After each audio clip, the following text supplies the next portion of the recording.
Hi hello, ചോറിനും ചപ്പാത്തിക്കൊക്കെ കഴിക്കാവുന്ന ചെറുപയർ ഉടച്ച കറി എങ്ങനെ ഉണ്ടാക്കാമെന്ന് നോക്കാം.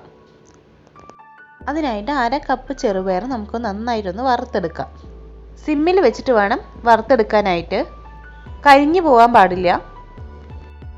1 മിനിറ്റോളം നന്നായിട്ട് വറുത്തെടുത്തതിന് ശേഷം അതിനെ കഴുകി ഒരു കുക്കറിലേക്ക് ഇട്ട് കൊടുക്കാം. 2 പച്ചമുളക് കൂടെ നെടുകെ കീറി ഇട്ട് കൊടുക്കുക.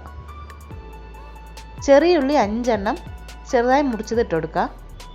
1 തക്കാളി ചെറിയ കഷ്ണങ്ങളാക്കിയത് ഇട്ട് കൊടുക്കുക. 1/2 ടീസ്പൂൺ മുളക് പൊടി, 1/2 ടീസ്പൂൺ മല്ലിപ്പൊടി, 1/2 ടീസ്പൂൺ മഞ്ഞൾപ്പൊടി, 1 ടീസ്പൂൺ ഉപ്പ് കൂടെ ഇട്ട് കൊടുക്കുക. 1/2 കപ്പ് വെള്ളം ഒഴിച്ചു കൊടുക്കുക. ഇനി കുക്കർ അടച്ച് വെച്ച് 3 വിസിലോളം വരുന്നത് വരെ മീഡിയം ഫ്ലെയിമിൽ വെക്കുക. പ്രഷറെല്ലാം പോയതിന് ശേഷം നമുക്ക് തുറക്കാം.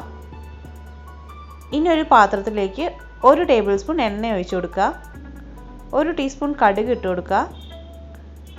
1 വറ്റൽമുളക് കൂടി ഇട്ട് കൊടുക്കുക. 4 വെളുത്തുള്ളി കൂടെ ചതച്ചിട്ട് ഇട്ട് കൊടുക്കുക. നന്നായിട്ട് വണക്കി കൊടുക്കുക. ഇപ്പം നമ്മളുടെ കുക്കറിലെ പ്രഷറെല്ലാം പോയിട്ട് ഞാൻ തുറന്ന് നോക്കിയിട്ടുണ്ട്.